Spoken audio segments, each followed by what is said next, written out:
Hello, YouTube, and hello, Cryptonairz.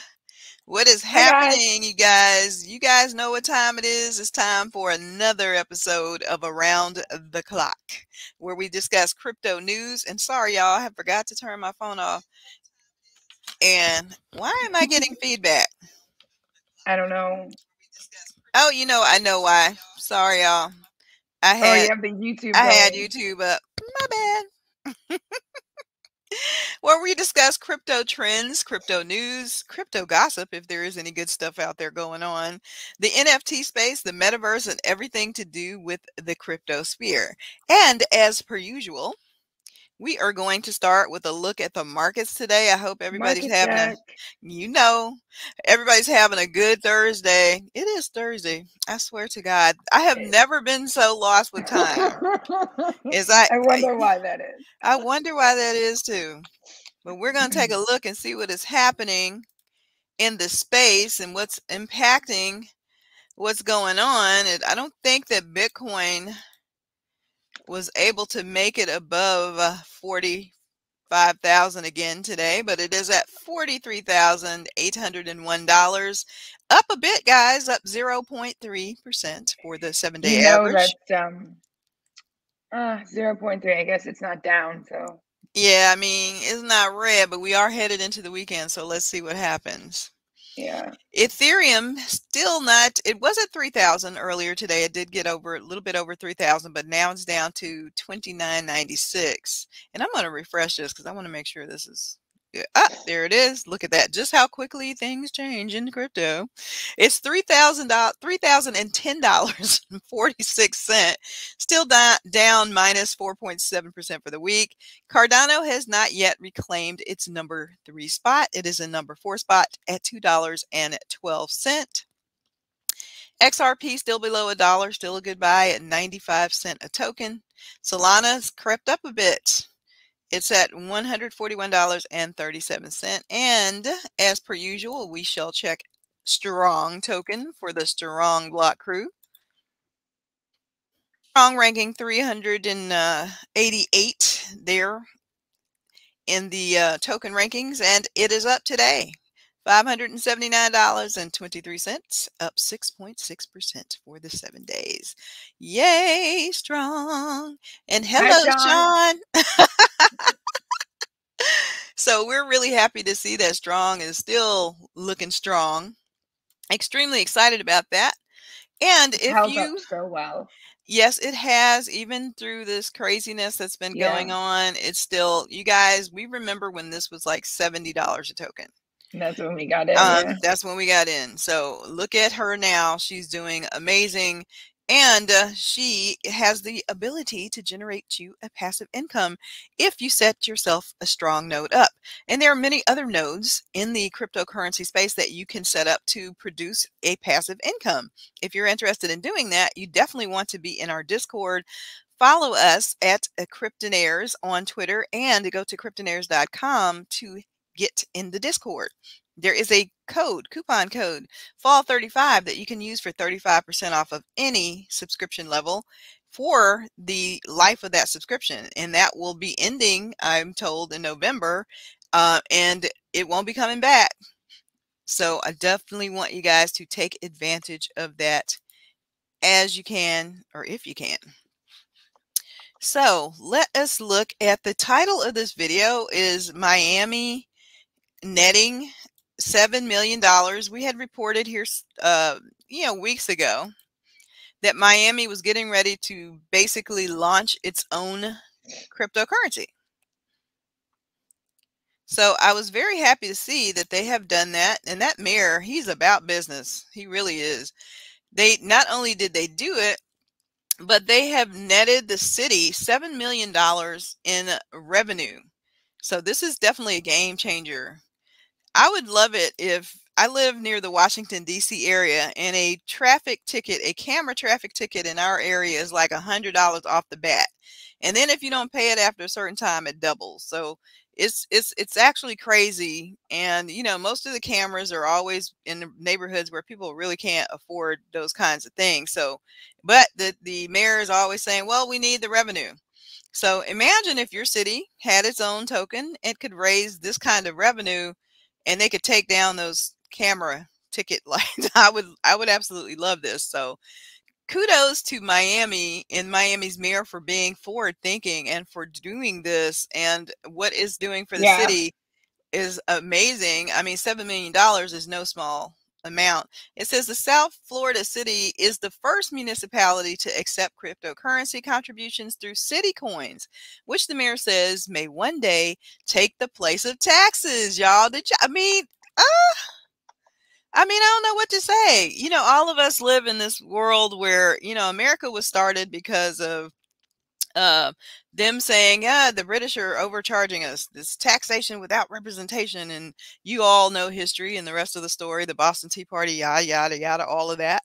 And here we are down the line, and we're still being taxed extremely heavily in this country for every freaking thing. So the fact that he says that they could get to a point where they might somehow or someday be able to eliminate taxes, and that is indeed a game changer. So the Miami mayor's name is Francis Suarez, and he has a plan to transform the city into the world's cryptocurrency innovation hub. And one of the outcomes, he claims, could be a metropolis free from taxes. The lofty idea is the byproduct of cooperation with City Coins, which is a nonprofit open source protocol that allows people to hold and trade cryptocurrency representing a stake in the municipality. So they can run software on their own personal computer, mint the tokens, and earn a percentage of the cryptocurrency that they create. So a computer program will automatically allocate 30% of the currency to a city, and the users get the other 70%. So that is super cool. They've already done $7.1 million. So I am amazed and very, very impressed with this. And I hope that other cities will take the cue, take the hint, and jump on board, because, I mean, it's a win-win scenario. You know, besides revenue generation, and removing tax cameras, because we are speed cameras, red light cameras, we know that that is just a revenue generation source for the municipality. In the municipality's defense, I will say, particularly certain states, they have been hit hard by grant money that used to be available that's no longer available. States are really, really broke, especially after the past year and a half, almost 2 years Yeah, now. yeah. So I will say that, but there are other ways like this, and like kudos to him for being so forward thinking. But just imagine this, right? Imagine if cities like Miami could be completely independent and not really need money from states or federal government support. They'll still take it, they'll still get it, they'll still apply for it. But Mhm. if they were able to function 100% on their own, they could even provide universal basic income to residents that are in need. And I was listening to a Twitter Spaces earlier about this exact topic, and someone brought that point up that, like, in New York City or New York, uh, they get like $5,000. Um, I don't know if it's like per homeless person, or there's an amount of homeless people that they are able to take care of, like to provide housing for them. And I know where I live, there was a whole big drama about we had the NFL draft in Cleveland this year. And earlier, when this draft was going on, the state, Cleveland, also gets money to house homeless people. Mhm. And the NFL draft came, and hotel rooms needed to book out for like paying customers. And people have hearts. They didn't want to just put them out on the street. So they found another hotel that had availability. However, this city didn't really want the homeless people coming there Right. because, for optics, of course, it Mhm. wouldn't look good. It's absolutely ridiculous. It was like a very big scandal. Um, Imagine if they had coins. Yeah, they Yeah. could. And in this Twitter Spaces, the person said that it was, I think, and if I'm wrong, I do apologize, Utah. It was a state in the Western US that actually gave homeless people a house because it was cheaper than, and they gave them support as well to figure things out and get back on their feet. They didn't just say, like, here's a house, figure it out. But it was cheaper than the other alternatives that they have been trying. So if a city has their own currency, the amount of things that they will be able to do are probably unlike anything we've seen previously in society. I'm all I for it. totally agree. And we've often said here that crypto is the solution looking for problems.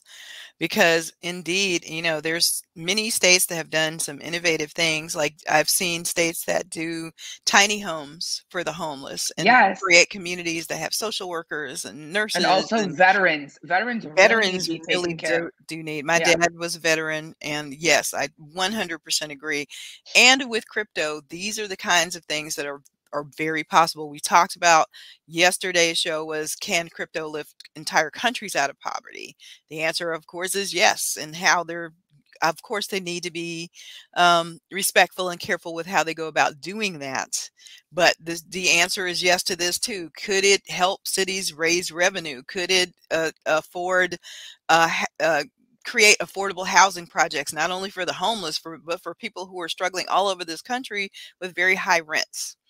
I mean, the answers are definitely here, you know, and this guy, Mr. Suarez, Mayor Suarez, hats off to you. Kudos for you. Hopefully somebody will see that, study what you're doing, and find even more creative ways to make life better for so many of us Americans. So that is I'm awesome. sure that urban planning students all over the country are already exploring the possibilities, and Mayor Suarez is a case study, like living case study. They'll be writing them about him in the future.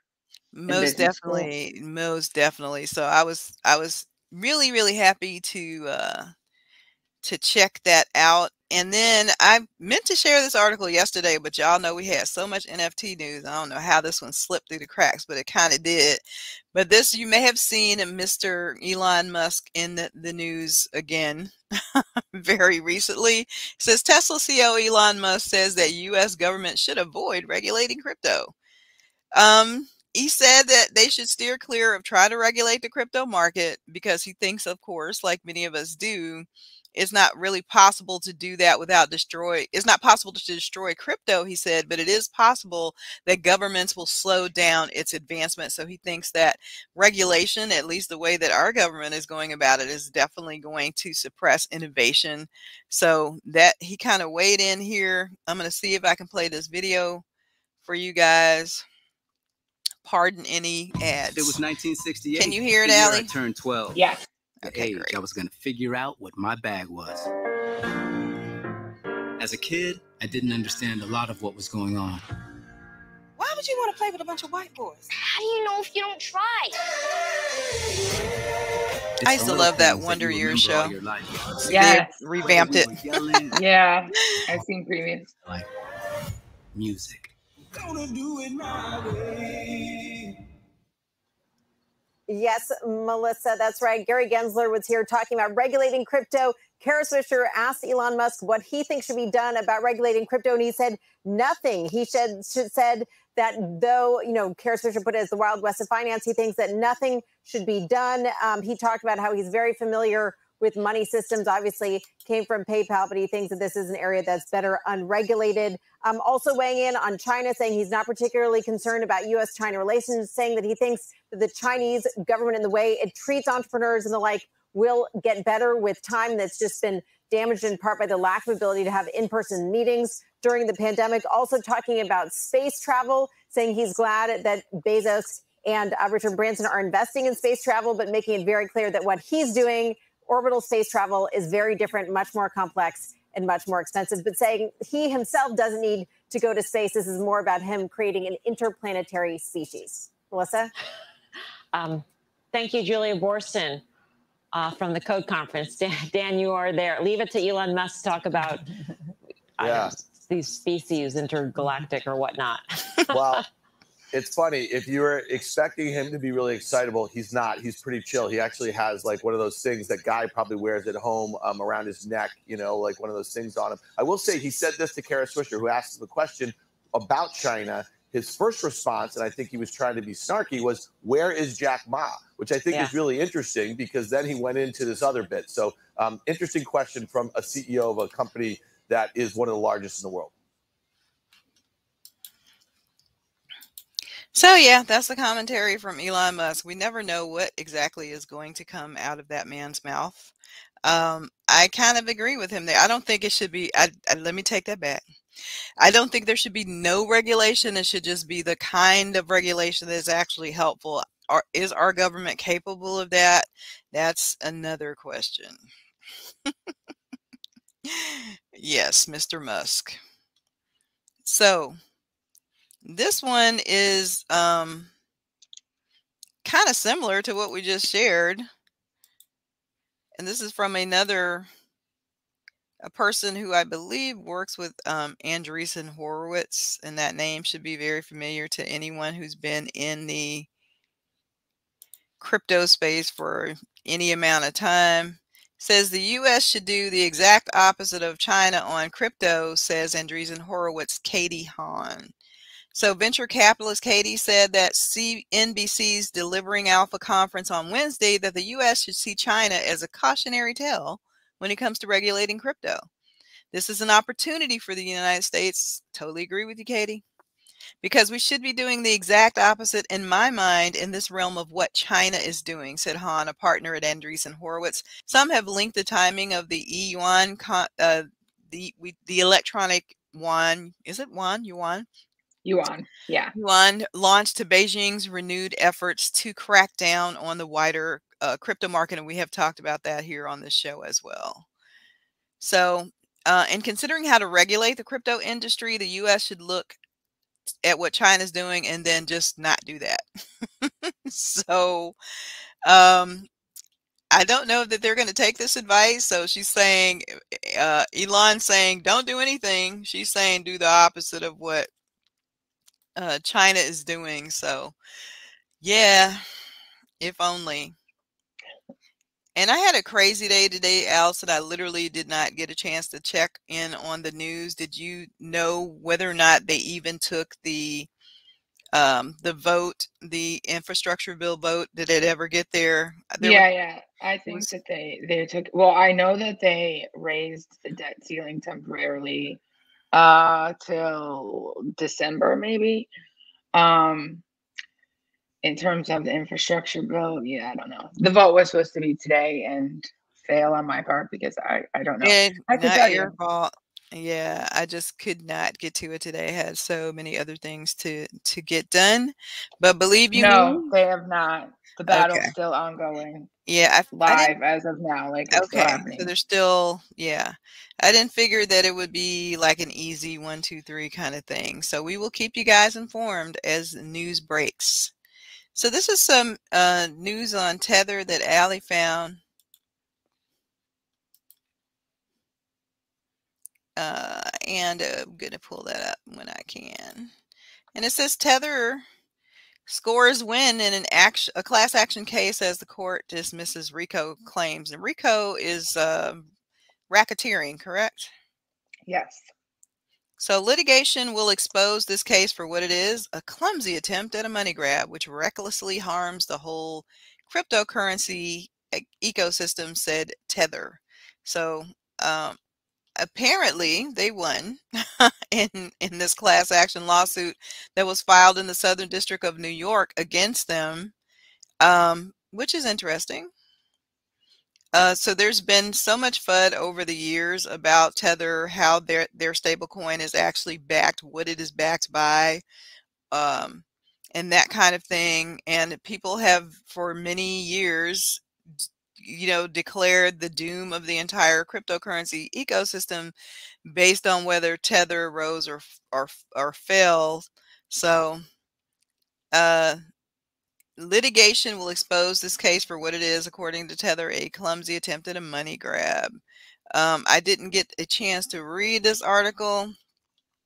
Don't know if you read through it, but they apparently they weren't able to make the racketeering charges stick.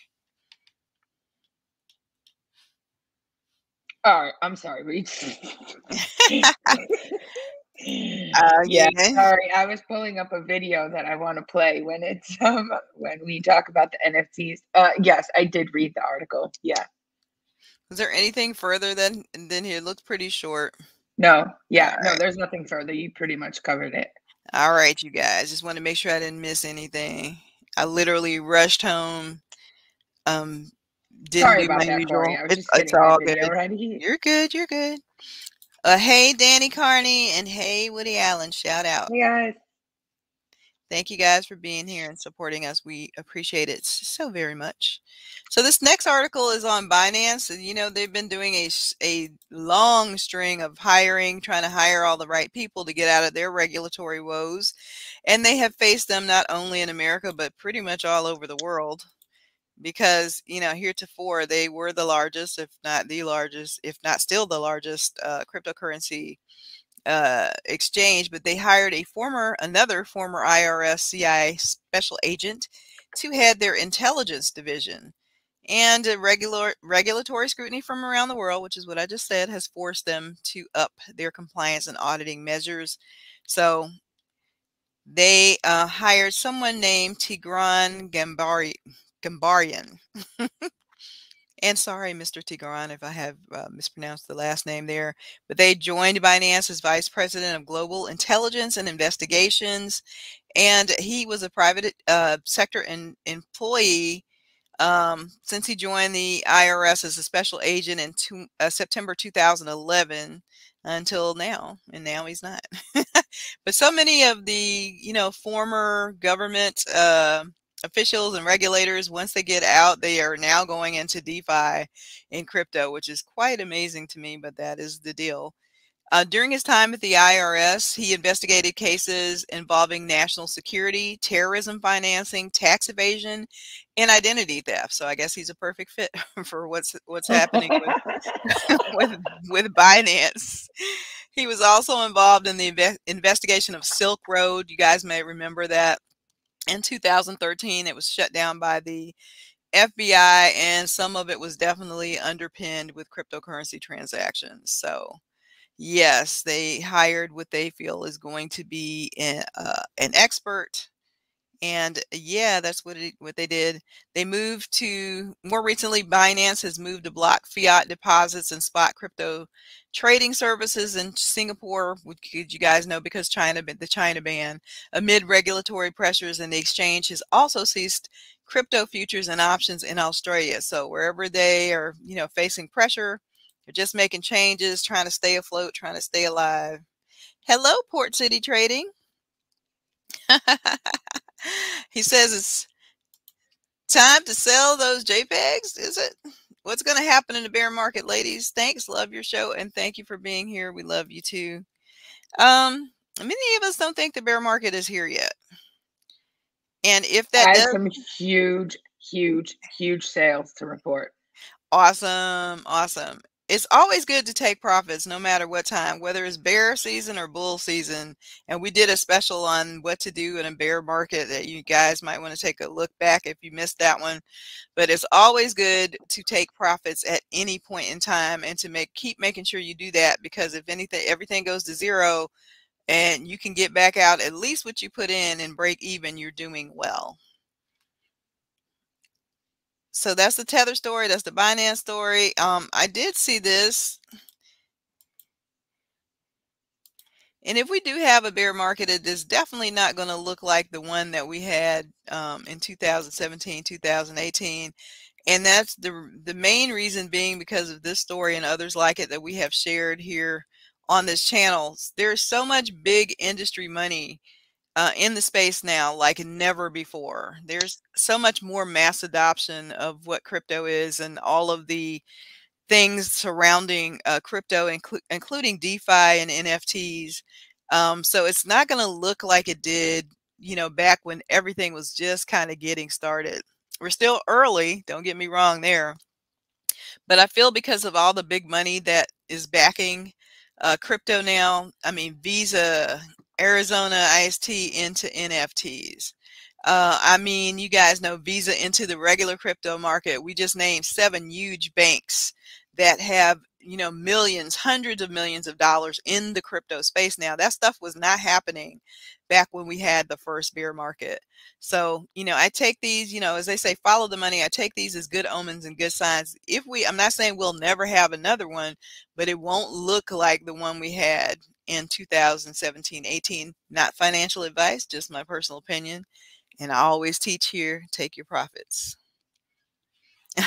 And he says, I'm feeling paper-handed, but I'm holding my ETH, never selling. I call that good strategy. All right, so Visa is apparently working on a blockchain interoperability hub for crypto payments. And we shared here the other night, like 2 nights back, that you can now, there are payment hubs all around the country doing this now. Pay for pizza and Taco Bell with Dogecoin if you want to do it. So Visa's jumping in on this because they have been one of the payment masters for a very long time in the space. So they're saying that they're going to do this hub where it doesn't matter if you have Ethereum or BSC coin, you're going to be able to do something called, they're working on something that's called a Universal Payment Channel Initiative. So that will connect multiple blockchain networks and enable transfers of digital assets from different protocols and wallets. So they got the pockets to do this. We all know that. I just paid my Visa bill. They can do this easily and effortlessly, and they're working on it quite heartily, and they're developing this even as we speak. It's going to be dedicated payment channel between different blockchain networks, and they'll connect CBDC networks between countries as well. So, and they're going to use private stablecoin networks to do that, and we can imagine what those stablecoins might be. Hint, hint, there's a partnering with a blockchain firm, Circle, and we know what that is. That's that good old USDC stablecoin on certain credit cards. They'll be doing that. So you're going to work on getting crypto payments and fiat on-ramps with a particular focus on stablecoin integration. This is just making it that much more easy for mass adoption to happen. The more user-friendly this stuff is, the more fiat on-ramps there are to get into this stuff, the more we will see this become mainstream. So good for you, Visa. I am here for it. Let's see. Allie also found this article about the Ethereum game, Axie Infinity. This is a big deal. A really, really big deal. Good. I'm so glad you said that, because I'm gonna let you review this this article if you want to. Well, I don't even remember what the article says. The gist is, because I don't have it pulled up. I'm going to pull it up right now. I'm sorry. Go ahead. Axie did a huge airdrop today. One person on Twitter was reporting that their airdrop is worth over $400,000. So if you have played the game Axie Infinity, do check for an airdrop. And go on the Axie website. I'm sorry, go ahead, honey. No, go on. I was just going to read, I was just reading here that Axie's launching staking rewards too. Yeah. So $150 million worth in the first month alone for staking. This is pretty cool. It's amazing where this came from. This pay or play to earn game. It's amazing where this came from. You guys might remember the like whole how it started in the Philippines. It's really wild over there. So cool. I think that's so cool. Again, another example of how crypto can support an entire country, an entire economy. Yeah. Wow. So that she's told you they dropped that today, $60 million worth of AXS governance tokens to early eligible players. I'm hoping this changed some lives. I hope it changed some lives in the Philippines in particular. AXS holders can stake their tokens in the network with $150 million worth of rewards. So yeah, it's the biggest. Axie Infinity has quickly become the biggest player in the crypto gaming space, and we're still early, guys. Believe me, there's a whole lot of competition that is like forming up right now for Axie Infinity in the gaming sector. Yeah. You know, people in the United States are seeing this and like jumping on it. So if you follow, I think the guy's name, he's on Elio Trade's show sometime. Alex Becker. Did I say that first? I know his last name is Becker. But if you follow his YouTube channel, he's big in gaming there, and he and Elio are always talking about what's happening in the gaming space around this, and this whole new way to, you know, to earn by playing these games. And so there's a whole lot of money going into this rabbit hole. So kudos to Axie Infinity for being the pioneer here. Yeah, I think it's awesome. I mean, $400,000 for one user, like what? Can you freaking imagine, guys? This is because we're so early. And remember, Axie Infinity was one of the, when did they start? Did they start in, I don't know if they started in 2017, 18, somewhere around there. But it's all about time and patience. Like, you know, when you get in, those people who were in crypto, you can look back, you can, I wish there were stats on this, there probably are somewhere, but those people who were the early, you know, people at the entry level, like when Bitcoin first got started, 2013, all the way up to 2017, those are the people that are like the millionaires now. Those are the people with the big money now. So if you just got in the last year or so, you know, give yourself a couple of years, keep going, be patient, hodl, and that's going to be you that somebody's going to be reading about, you know, 3-4 years down the line. I'm so excited. Yeah, I actually think that and we'll discuss this when it's when I get started on NFTs. But I think that Solana, there's a lot of upside to NFTs in Solana, and some of these other chains that are bringing out NFTs now. Like, you have to remember, these Ethereum NFTs, some of these projects have been out since 2017, 2018. These are Bored Ape Yacht Club and Cool Cats. These are some of the exceptions that are out in this cycle, but CryptoPunks, CryptoKitties, or Mooncats, I'm sorry, bunch, what are those cards called? Curio cards. Yes, thank you. Curio cards, Strikers, Plasma Bears, all of these things are from last cycle. So if you can hodl some of these Solana NFTs, if you don't get rugged, and there are plenty of good projects on Solana, like Degen Ape Academy, Solana Monkey Business, Thug Birds. The list goes on and on. If you can take profit, definitely, but if you can afford to, definitely hang on to at least one, you know, for the next cycle to see what happens. Yeah, believe me, that's going to be my strategy. So freaking happy they hung on to those crypto punks. Trust me, they are. That's the biggest thing out there. And Port City Trading, thank you for sharing.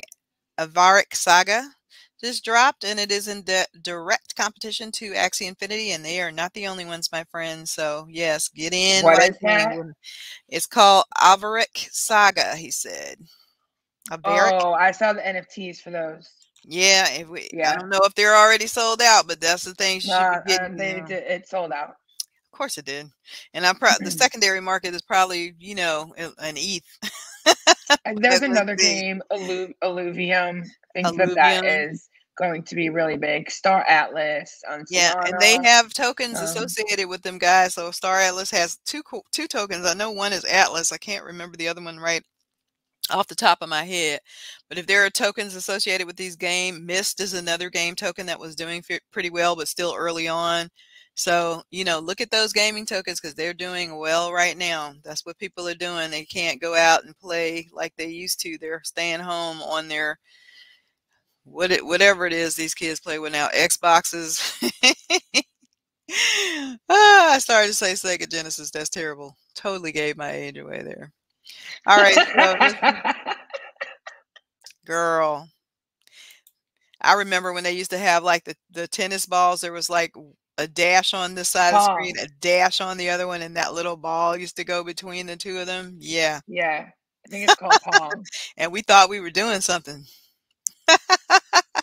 Little did we know. I still remember the day that I got Nintendo, the original Nintendo NES. I remember that day, and I got everything. We got the whole like deluxe setup pack. I mean, I had younger parents, so I'm pretty sure like maybe my dad got that for himself, but just said it was for us. Because he used to have not Atari, but there was something that looked like Atari. It wasn't Atari. It was, I don't know, whatever. He used to have that, and then Maybe Nintendo that was came the out. Sega Genesis. Nintendo came out, and we had I think there was like Olympic Games, or there was like some kind of game thing on there, and there was a pad that plugged into Nintendo and had a bunch of numbers on it. You could like do things on that, and then the little guns for Duck Hunt and other. I don't know. Those games are still fun. I still love me some Donkey Kong and Pac-Man. I'm so sorry. Yeah. But the next Yeah. story. What about though? Wait.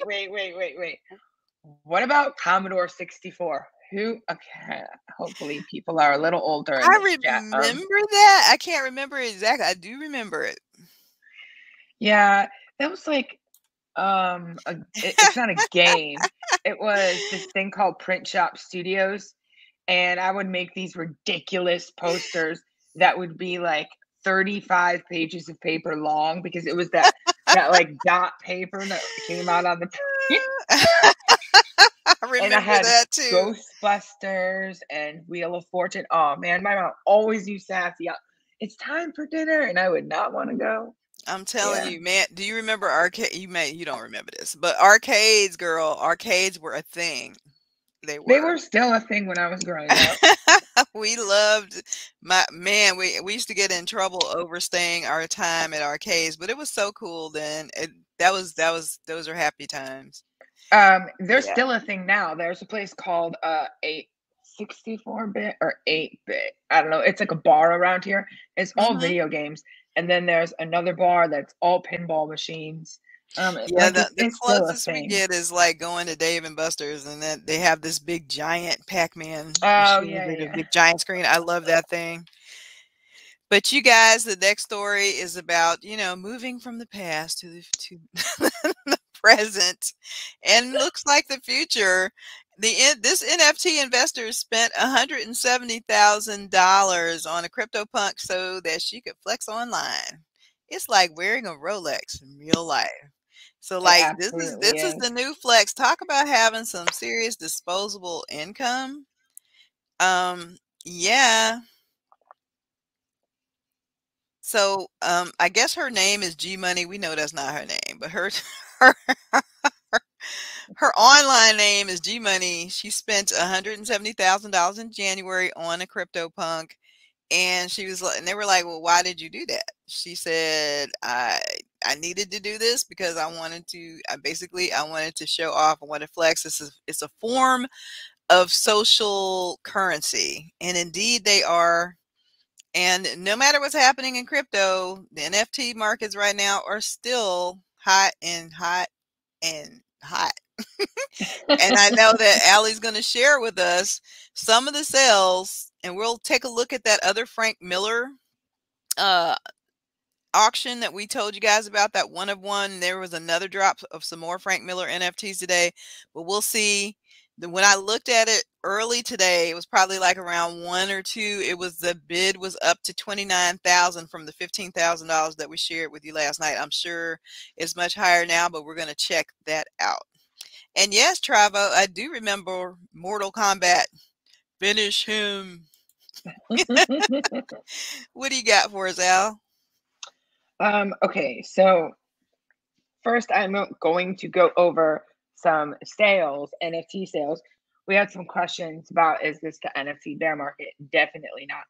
When the crypto markets are bored and NFT markets are booming, and we know for the past almost week now, things haven't been great. So people have really pumped the NFTs. And I mean really pumped the NFTs. Today we had a sale of, let me get this up, 2 autoglyphs. They were sold in a pair for 871 ETH, 871.25 ETH. that is $2.624 million. I'll show them to you. I don't know if anyone wants to see them. Yeah, so $2.4 million on those. Then we had a lot of CryptoPunk sales. These are the autoglyphs right here. $2.6 million, guys, on these. Y'all see that? 2.1 mil. That looks like an adult coloring book page. That's what that looks like. Now, these are also cool. Art Blocks Meridian 738 was bought for 200 ETH. So that is, $603,000. I'll show you that one as well. And we had the Steve Aoki. Is that how you say his name? Aoki. Right. And Pleaser DAO. They had an auction at Sotheby's, and the proceeds to that went to fund a vault that was purposely set up to support female artists. So I just wanted to report on that. I actually had all that stuff pulled up yesterday, but we didn't get around to it because we were chatting a lot. And I do have a lot to chat about today. Here we go. This is the Art Blocks Meridian that sold for $603,000. That's actually beautiful. It is. It's actually really cool. I like it. I can see it a few different ways. Now, there's others from the this Art Blocks collection that it looks like sand art almost. They're really cool. But this one looks like it could be like Mars, if Mars was not red, or just like a planet. It reminds me of what the landscape on a planet might be. Yeah. I clearly have no idea what that's like, but if I were to imagine it in my head, it would be something like that. We do have a few drops to look out for. Remember that if you are on the whitelist for Eternal Royals, that mint was delayed. It is now starting today for whitelist 1, which is Corey is on. I am on whitelist 2, probably because I wasn't very active and I just filled out the form to get on the whitelist. But I still made it, and that'll be tomorrow with the public sale following. Then we have the James Bond 007 VV drop. That is tomorrow at 1 p.m. We have Dematerialized. This is going to insta sell out, but it's not closed though. It's another Karl Lagerfeld collectible drop. And the way that these Karl Lagerfeld guys are, it reminds me of VV. So they're in AR. You can put them on your kitchen counter or wherever. I've seen pictures of people that bought them the last time, and the last time it sold out in, I don't remember exactly, but it was somewhere like 1 to 3 minutes. It was like they are an so instant cute, sellout. though. Yeah, I'm gonna show you what they look like. It's they did it sneaky, of course, so you can't see the full reveal, but you get a bit of an idea. That'll be tomorrow at 3 p.m. CEST, which is 9 a.m. Eastern, and then you could apply it to whatever time zone you live in from there. These time zones are crazy. Like NFT projects, they just need to pick one time zone, like maybe GMT, one time zone, publish that, and then everyone can find out what time it is where they live from there. Like Nirmala, are you asking for the link to Dematerialized? Let us know in the chat. Okay, so, oh yeah, I wanted to show that to you. This is what, you can't really see what it looks like, but you can see what it looks like. And if you are just listening and not watching, I do apologize. It looks like a Karl Lagerfeld collectible figurine. Hey, Jen, shout out. Hi, Jen. So here you see, this is Karl Lagerfeld, his collectible. I mean, it looks like he's going to be wearing black pants, gray jacket, some type of jacket, sunglasses, his white hair. But yeah, so that will be tomorrow at 3 p.m. CST or 9 a.m. Eastern. And then on some other jobs, there's just so many drops, and I have something really important that I want to talk about. I did want to mention this though. I'm pretty sure that there are some people in our community in our Discord server that have Lost Boy NFTs.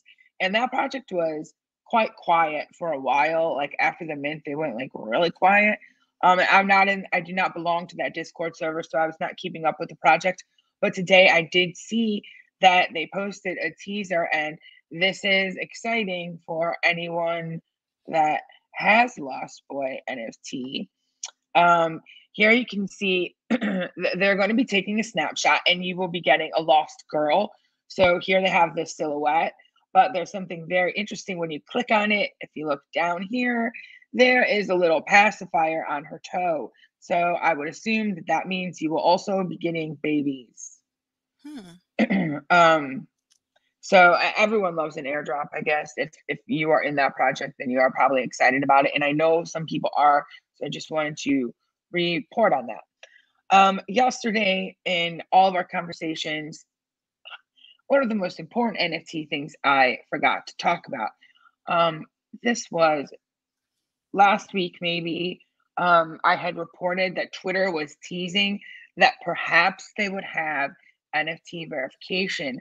Well, guess what? They are going to have Twitter NFT verification. This is a for sure thing now. An engineer at Twitter, she is Twitter senior software engineer, Maida Affleck, previewed what the NFT integration may look like. So I think personally, for people in NFTs, for people in crypto, that the Ethereum check is greater than the blue check. People are going to want it. And I don't think they're going to be working on other chains. I have no idea. Like, will they have Solana verification? Definitely not immediately. Like, they will be focusing on ETH. Probably most of you have already seen this video on Twitter, but if you have not, I will share it here. And it's just a little preview of how it might work. Like, typical, connect your MetaMask and it'll verify that way. This does make me nervous. You can have two-factor authentication for Twitter. If you're going to verify your NFTs, I highly, highly suggest that you turn the two-factor authentication. Port City, you cannot get it just yet because they have not rolled the product out yet. It is in testing, and this video that I'm going to share now was from a product engineer at Twitter, a senior software engineer, and she was just giving a preview of how it might operate. Like, this is what they have so far. Hello. So as promised, I wanted to show you some experiment we did about NFT. So basically, you would be able to edit your profile, click on your avatar, and select NFT. From this, you would be able to connect to your wallets and choose your preferred wallet. So for the purpose of the experiment, I'm just mocking the backend. So after confirming, you will be able to download all your NFT from OpenSea, select one, and then you will have your NFT as your avatar with the Ethereum check mark, showing that this NFT has been minted on Ethereum blockchain. If you click on collectible as well, you can see the collection of NFT you have. If you have any feedback or ID, please don't hesitate to share. Thank you. So I thought that was really cool. I'm really pumped for this feature, and it is going to call out a lot of people as LARPs, like CryptoPunks owners. You copy paster you. Yeah, right click save, right click savers. Twitter is coming for you, and you're all about to be found out. So I highly suggest you change that profile picture now before the product launches. Yeah, that's going to be really cool when they have that. And it did look like that they had a nice selection of potential wallets. There is some very large wallets, Dharma and also Rainbow Wallet, and they did not show those in the mock-up. So maybe she was asking for feedback. Maybe just comment on that tweet. Hey, like, I like these wallets. I use this. Maybe you could integrate that as well. That was really big. They're going to have to have a lot of helpful videos, because a lot of people now have the double security of having cold wallet storage and typically, whenever you're using a Trezor or a Ledger, there's always extra steps you have to take to get verified if they have to go through that. So, should be interesting to see. Yeah, I'm sure that that's like just a few more clicks video, making it, 30-second longer video clip. They'll definitely do it to help everyone out, because then it also gives them the opportunity to speak about security. Or, they can have that on a footnote, like with the video, because there might be a lot of noobs that see that and maybe they're not aware of the security issues that may be present if you're operating in this space. Not maybe, because as we will find out in a few minutes, something happened to me today. Corey was going to share this article in our server, and I had asked her not to because I wanted the chance to talk to everyone about it myself. So let me just see if there's anything else that I want to cover before I get to that. Yeah, Corey, did any of your kids play Habbo Hotel when they were growing up? I don't remember that game. It's like the same time as like Club Penguin. I have no clue, because if they did, I didn't know about it. They played a lot of stuff. I just handed them the credit card and say, "Here, get what you want." Okay, so this is like the early 2000s Habbo Hotel. If you are aware of that, or you played that, or even Club Penguin, let me know in the chat. Habbo Hotel has dropped an NFT project. Now, it did already drop. I think it was actually 2 days ago. I was aware of it, but I only knew about Club Penguin. I didn't know about Habbo Hotel because my niece, I used to set up the Club Penguin for her, and like she needed a card and everything that she needed to play the game. And I'm pretty sure you needed like a parent to register you for Club Penguin. And then there was these little like animal plushies that you could get, and there was a world for those as well. Or was that Club Penguin?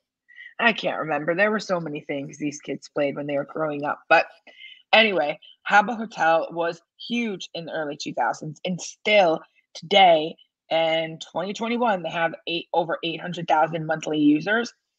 They dropped this avatar project. It's a world that you can go in like Roblox, or if you remember what Club Penguin was, like maybe it's like Sims, or kind of pixely looking like Decentraland. It looks like Decentraland, yeah.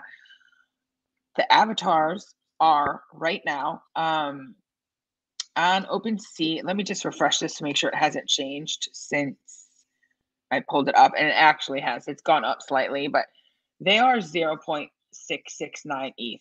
But what I find really interesting about these, and that's what I wanted to talk to you guys about, I consider this, I might actually put an investment on this, because it's not like Bizarros, which I did purchase Bizarros, where they're still developing their world and their game.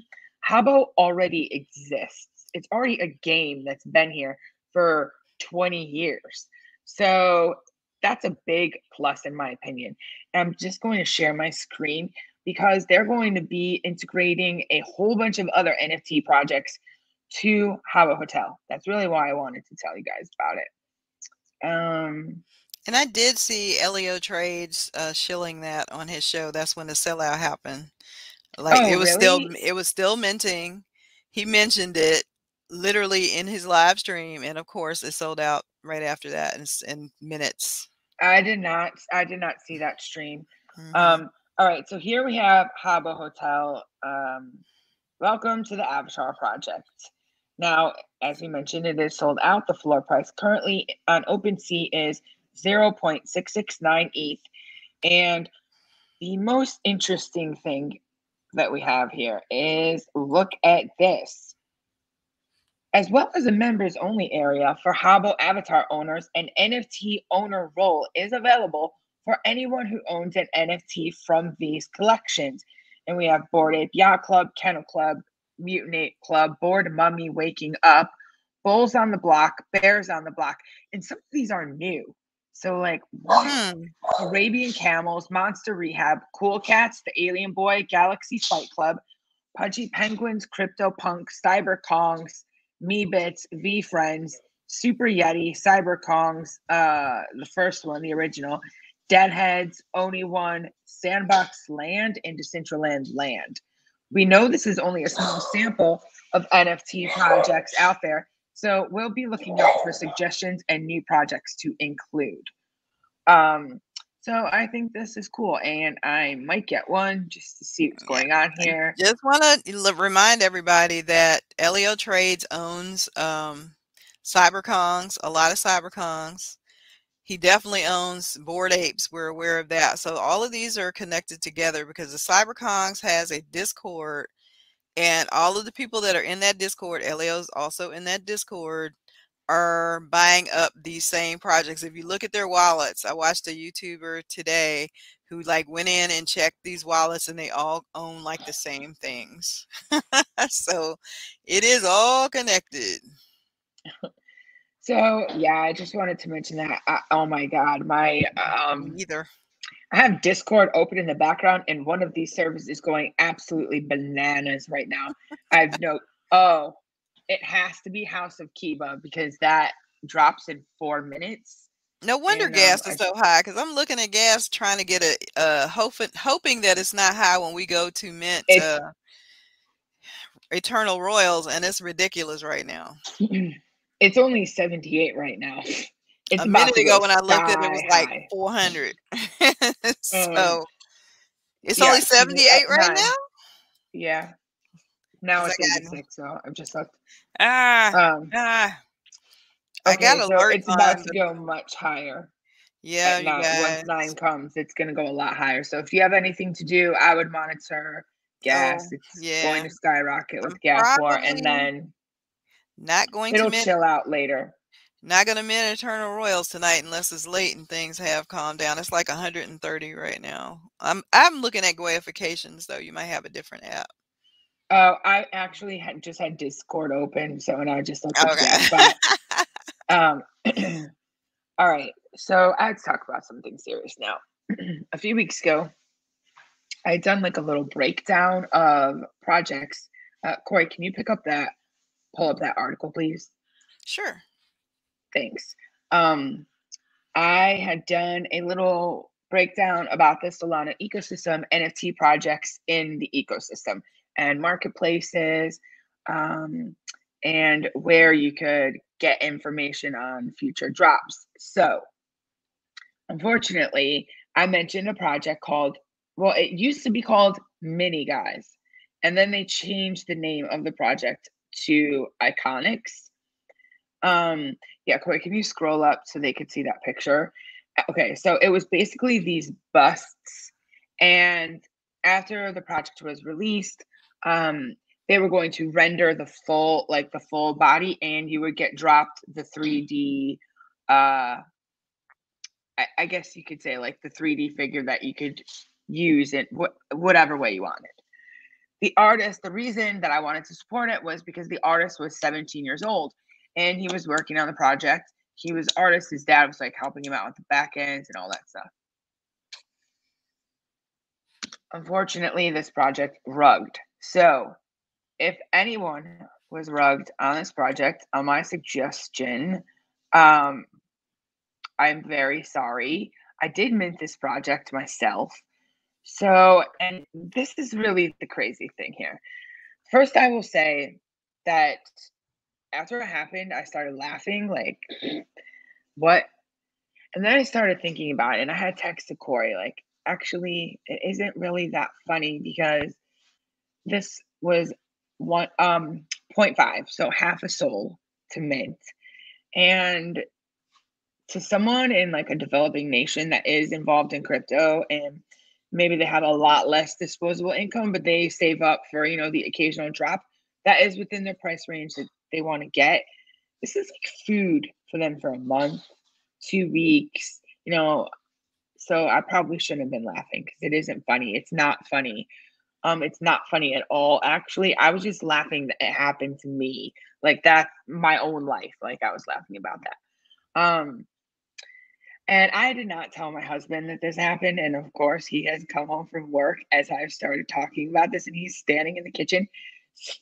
He's shaking his head at me. So, like, You can hear everything I'm saying.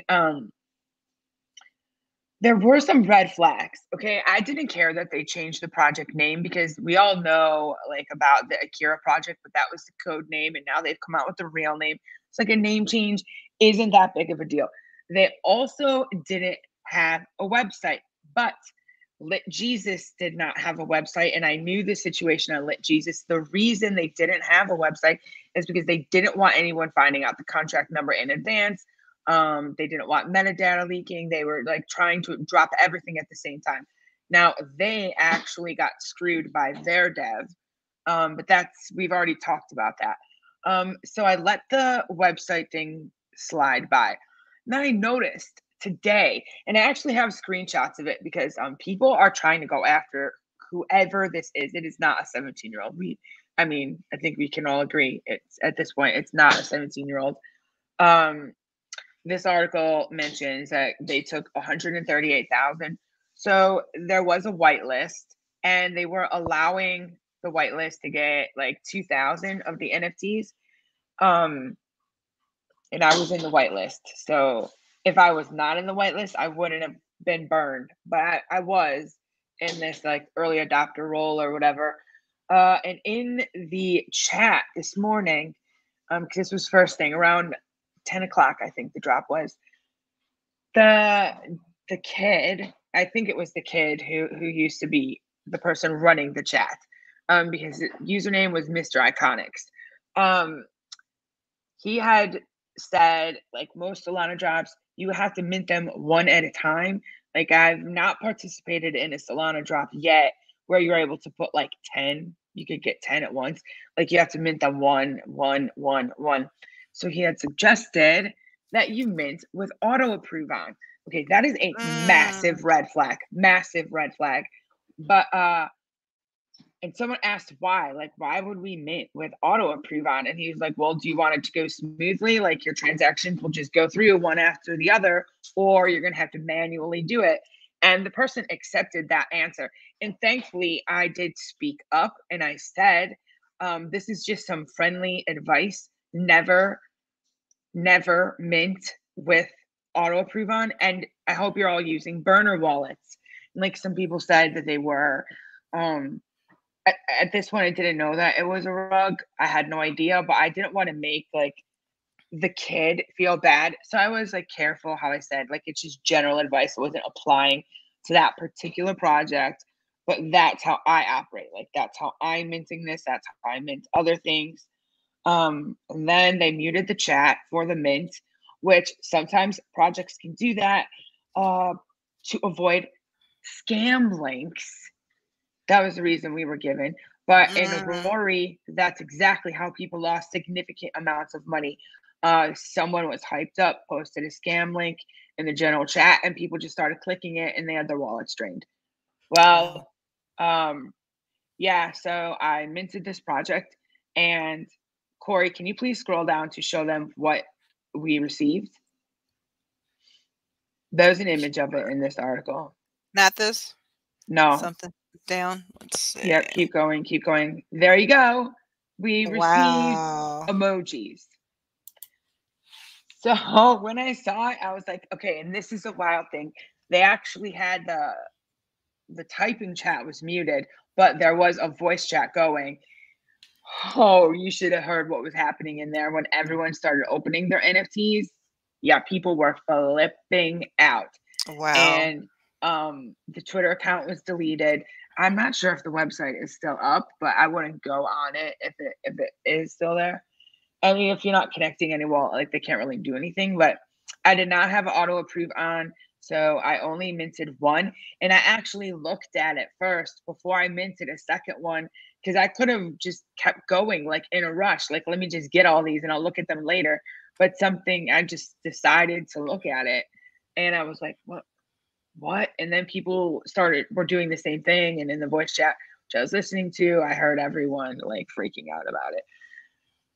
So if anyone else minted this, shoot me a DM or something, because I would feel terrible. Maybe I'll try to figure out. I mean, we're all responsible for our own behavior, And I didn't say anyone should mint this. I was just saying I thought it was interesting. Like, I had such good luck with Nyla and her project, and with Emilio, who's only 7, and his ice cream truck project. I just wanted to support young artists. I think arts funding is always getting cut, and whatever we can do to help these young kids, like I personally like to try to do. And this was only half a soul, so I went for it. If you minted this, I'm very sorry. Well, that being said, Solana is starting to get a bit of a bad rap. I don't think it's that bad personally, but I do see commentary on Twitter like Solana is garbage. There's all these crap NFT projects coming out. You know what? There's a lot of crap NFT projects coming out on Ethereum as well. Oh yeah. It's just easier to pull it off on Solana because there's no fees. It's much, much cheaper. Now, someone that I really like had a take on this, and I was pretty disappointed by it. It was Farouk. So news of this had spread quickly. Some big accounts had also minted a bunch of these and lost their money. It doesn't matter, like, if you're a big account or small account, if someone rugs, like, you're gonna get sucked into it. There's no way just because you're an influencer, it doesn't happen to your wallet. It will happen to everyone. And after that started spreading, Farouk got on Twitter and made a comment like, and he was really, and rightfully so, he received a lot of grief over it. He made a comment like, wait, let me try to find the exact thing, because I've pinned or bookmarked a later tweet that he had posted because he was getting so much grief about it. Anyway, the gist was Solana is shit. Something about Solana is just NFT shit coins. Like, yeah, it's like the equivalent of shit coins, but in NFTs. That was the gist of what he said. And yeah, people were not happy about him saying that, and he received a lot of grief. And there was a lot of constructive conversation happening in the thread, which is one thing I do like about him. Like, if he is willing to have a debate with someone. Well, he posted later on in the day, I want to host proper experts on Solana and founders of good projects to hear their point of view and shine light on the positive side of things.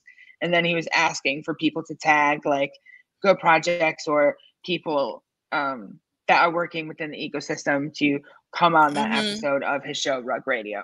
So that conversation is going to be had. I'm not sure when, but I am looking forward to it. Now, there is an account on Solana that always shares a lot of great alpha. And the account name is Soul Big Brain. Somehow, this guy decided to make a tweet about how it would be great if the community could get together and somehow do something with like all these emoji NFTs.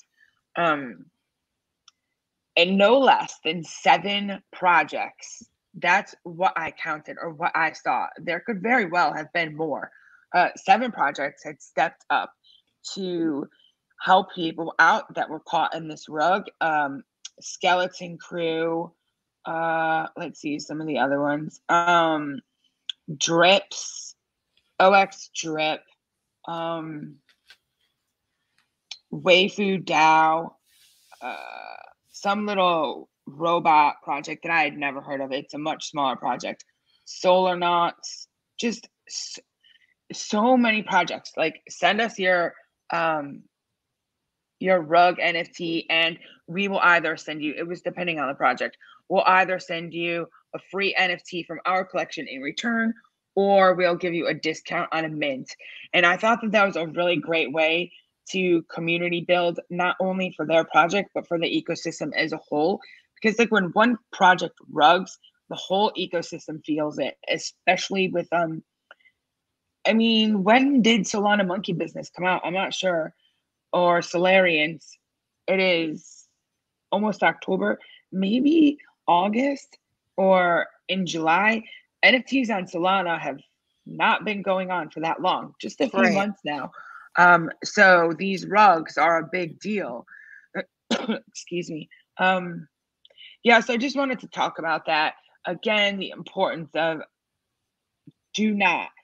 I love Phantom Wallet, but the worst feature of Phantom Wallet, and I've read that they're thinking about getting rid of this feature in the future, is auto approve. Do not ever use auto approve because that's how people get their entire wallets drained. Like, yes, it's annoying. You have to click, you have to sign, all these extra steps that you have to take, and checking auto approve would just make it smoothless. You wouldn't have to do any of that. Take the time, do the extra clicks. It's better than losing your whole wallet. I did not have my wallet drained. I was planning on minting 3 of these. In that particular wallet, I had enough for 3 and like 0.1 for any transaction fees. And that would have left me with a lot left over for, you know, like a future mint transaction fees. Now, I don't think that they can take the money out of that wallet, but it's still sitting there. And I'm going to watch it for like a day or two. And I should probably move it out right away. But I've never been rugged like this on an NFT. So I don't really know how I consider the wallet compromised now. And it was a burner wallet. So I'm just going to throw it out anyway. But I would like to get the other one soul that's sitting in there. I'd like to get it back. So yeah, please, guys, please pay attention, because even if you do your own research, something could still go wrong. And the reason that I spent so much time talking about that is because I have brought it up in the ecosystem review like a few weeks ago as something that I was interested in. If it did happen to you, I have a Discord link where people have organized and they're posting all of the projects. A lot of them are full now. So it wasn't like an unlimited amount of the Waifu DAO tokens could be given to people from the iconic rug. It was like the first 100 people or the first 500 people. So some of them have already filled up by now. But I think that there are 1 or 2 options still available. So if this did happen to you and you're looking for an option, please send me a DM in the server or on Twitter, and I'll try to help you out. I'll direct you to the Discord. Some people have decided to keep the NFT as like for lulz. They want to keep it. I've seen some people are selling them. So yeah, because the craziest thing, right? I do not have that wallet on this computer. The craziest thing is that there's rarities. Like, they made this emoji thing. There's actual full rarity rankings, like percentages up on the emojis throughout the whole collection. It's wild. It was very. The fact that they could take the time to do all of that, but they couldn't deliver an actual product to buyers, it's sad. It really is. And I wanted to show you what the project OX Drip did, because they actually thought that the art, like, I know that one picture is not that great, the one that's in this article, but they had some other really awesome ones that were shown in like sneak peeks. And so OX Drip decided, this is like in the style of their project. I don't know how they're doing this. It's with the same type of thing. They used one of those rendering farms, the same type of thing as Human 001 and the Ether Cyborgs. And you normally have to use like some type of combination of photos, or I don't really know how you do it. But here the art was entered in, and OX Drip like did their thing with it, because they definitely have style, and it came out looking really cool. And I just wanted to show you. They're going to be giving these. They said earlier today, great art was abandoned and people were scammed. That is not the Drip way. Limited collection in the works. Let's do this collection the right way. Fuck Iconics. Long live Driponics. Yeah. So it was really cool how all these projects, and not just projects, but bigger, like I guess you could call them influencers, how everyone rallied together, which is usually what happens in a rug. Everyone tries to support each other the best way that they can. This stuff sucks, and no one likes when it happens to anyone. It's crap.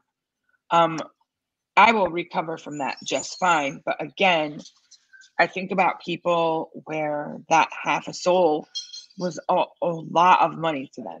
that could have actually given them food for a week or even a month, depending on where you live. So here's the original piece, and this is what their version looks like. Like, I like that. And then let's see if we get the other one. And then here's another piece. That's cool. Yeah, well, that's the rug art. And then this is their version. So yeah, like, I know this first image, this one right here, like, it doesn't look like, why would someone want to get that? But they had plenty of other pictures that looked like this, and people were excited about it. Like, especially because they're going to be giving you the full body, not just the bust. Right. And it will be like fully rendered 3D, and you'll be able to use it wherever. Yeah, that's what I was excited about. So yeah, it sucked. It happens. It happens to me. It really happens to not everyone, but if you're in crypto, if you're in NFTs, at some point, it's probably going to happen to you. So that's why it's important to always use that burner wallet. Do not connect it to your ledger or whatever. You don't even want the risk or the anxiety of knowing, like, oh, this project rugged and I interacted with my ledger. It's just anxiety. They probably can't take anything because of the clicks and what you have to do. But still, like, for my personality, I would be very stressed out about that. Now I can just throw away this wallet and never have to worry about it again. And it doesn't contaminate, my other things.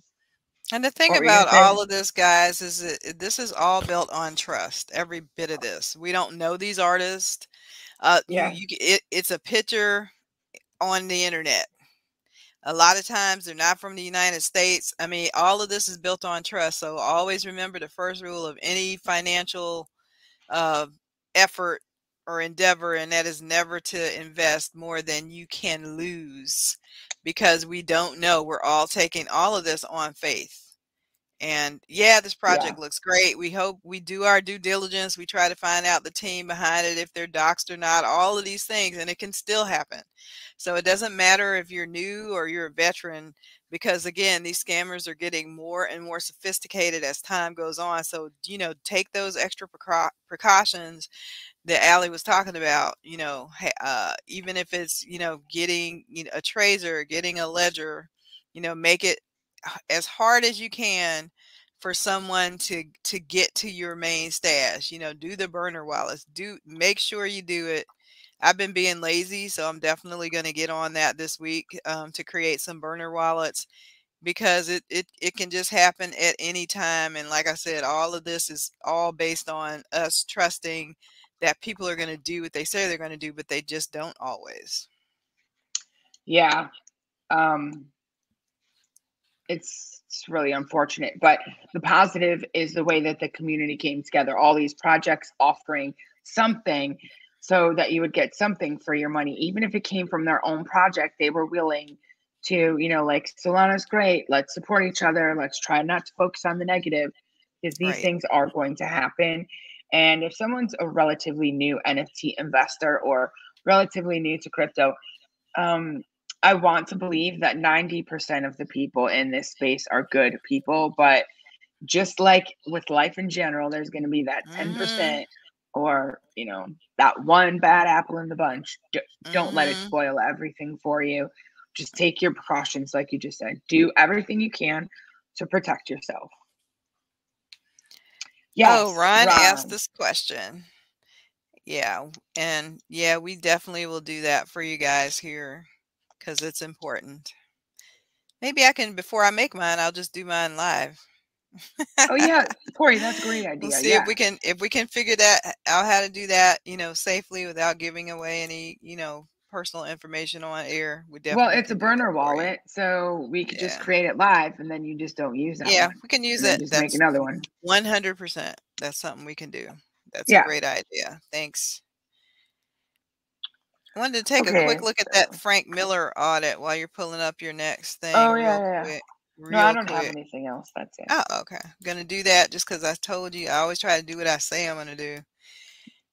I know I was watching another content creator, and I just used to they would always say they were going to do things, and they never did. And that used to always piss me off.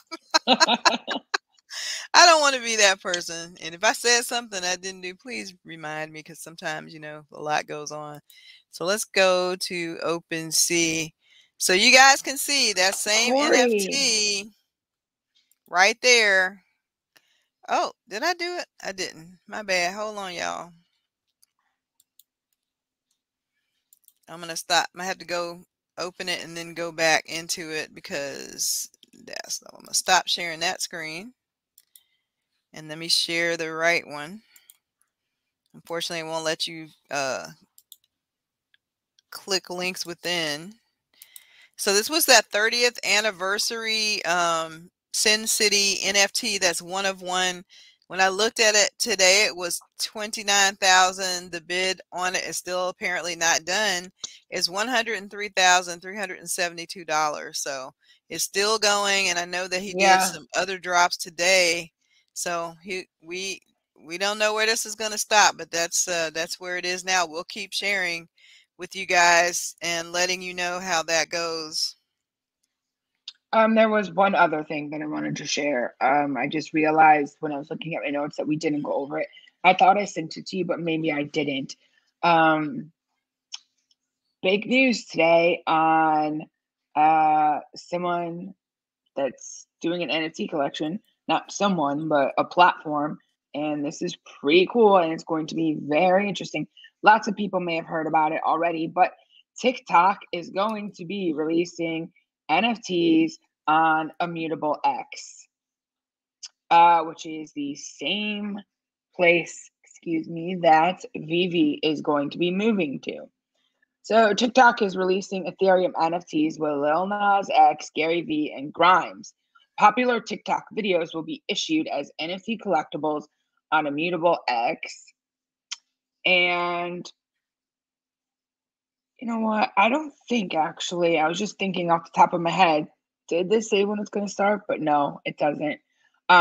Social video sharing network TikTok now counts more than 1 billion global monthly users, is going to be releasing a series of collectibles with celebrity partners like the ones I've previously mentioned. TikTok will tap some top creators to issue 6 NFTs based on existing culturally significant videos shared on the service. Then it goes into what an NFT is. The TikTok Moments collection will span 6 different drops. Rapper Lil Nas X is the subject of the first drop on, it does say October 6th, with an NFT based on a TikTok video by artist Rudy Willingham. The video, a stop-motion homage to Lil Nas X's popular Montero music video, has garnered millions of interactions via the service. Additional moments in the collection will feature contributions from Gary Vee, social media personality Bella Porch, and musician Grimes. These will be minted on Immutable X, and that's a layer 2 scaling solution that runs on top of Ethereum, the leading platform for NFTs. Immutable X allows for lower transaction fees and faster completion times than mainnet. Plus, it uses significantly less energy. And yeah, basically that's the gist. I find this exciting, and I'm definitely gonna, well, if it's gonna be an auction, I'm not gonna be able to get one. That's for sure, because I do not have those kind of bags. But if it's not an auction and maybe additions, I will try to get one. You What mean about you don't you? have an extra $100,000 laying I do around, not. Alan? No. Maybe next year, right? Unfortunately for me, I do not.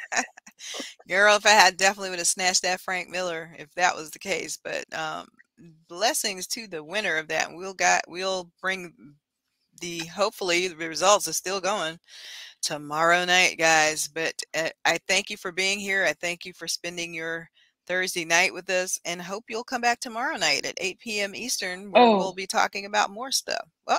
What if you're excited about Jungle Freaks, one of the mods was going to be running an official party on Twitter Spaces about it tonight.